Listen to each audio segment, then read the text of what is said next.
Qu'est-ce qui peut fasciner à ce point ces écoliers allemands? Un jouet forcément, mais lequel?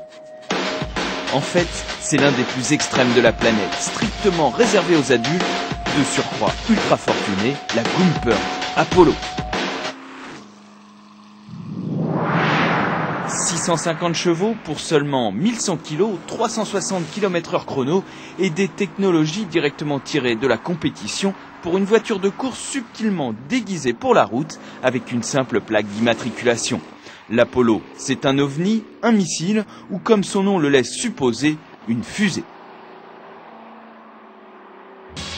Une supercar totalement inédite, réalisée par un homme à la destinée hors du commun, Roland Gumpert. Ce nom ne vous dit rien et pourtant c'est l'homme qui a été responsable du service compétition d'Audi lors de la période dorée des victoires en championnat du monde des rallyes avec un certain Walter Röhrl et surtout notre Michel Mouton national. C'est donc et principalement l'homme qui a développé le système Quattro qui fait aujourd'hui le bonheur de nombre de modèles de série de la marque Osano.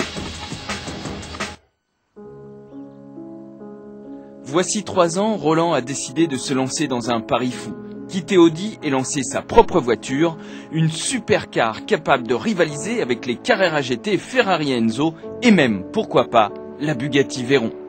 Le résultat est là, une voiture de course tout juste habillée pour la route que nous sommes allés essayer sur ces terres en Allemagne.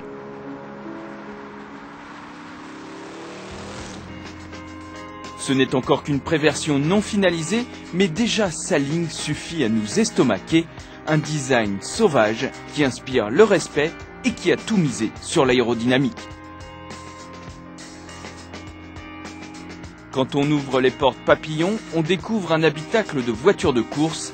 Il faut se tourner vers l'un des premiers modèles de série en cours de finition pour mieux se rendre compte de l'aspect final qu'aura l'intérieur de l'Apollo quand elle sera livrée à ses clients. Beaucoup de carbone, un peu de cuir, peu d'éléments de confort. Ici, ce sont les performances qui ont été mises en avant. La Gumpert n'est pas très confortable. La philosophie de cette voiture, c'est la conduite, juste le plaisir de piloter. Dans cette optique, la pièce maîtresse se trouve là, sous le capot qui s'ouvre comme une voiture de course. Un V8 de 4 litres 2 biturbo de 650 chevaux, poussé à 750 chevaux en option. Un moteur que Roland n'est pas allé chercher bien loin, chez ses anciens employeurs, avec qui il a conservé de bons contacts, puisqu'il s'agit du bloc de l'Audi RS6, quelque peu modifié. Alors comme l'on pouvait s'y attendre, en prendre le volant est une expérience unique, surtout sur ce modèle de test, pas encore totalement civilisé. Première surprise, la boîte séquentielle avec son manche que l'on tire et que l'on pousse pour monter et descendre les rapports comme dans une voiture de course. Pour l'instant, il faut appuyer fortement pour changer de vitesse, mais Roland nous assure que cela sera plus souple dans les premiers modèles de série. En attendant, la conduite de cet engin que j'ai partagé avec le pilote maison est sacrément éprouvante.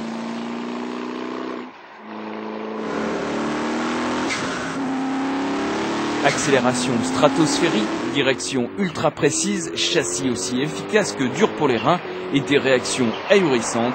Même en quatrième, les roues arrière patinent si vous accélérez trop fort. Et oui, l'Apollo est une propulsion, surprenant de la part de l'inventeur de la traction intégrale Quattro. Pour une petite entreprise qui vient de naître, la seule possibilité de se faire un nom rapidement, c'est la compétition.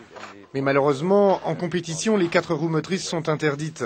Alors, la seule solution pour nous, c'était de commencer avec une 2 roues motrices.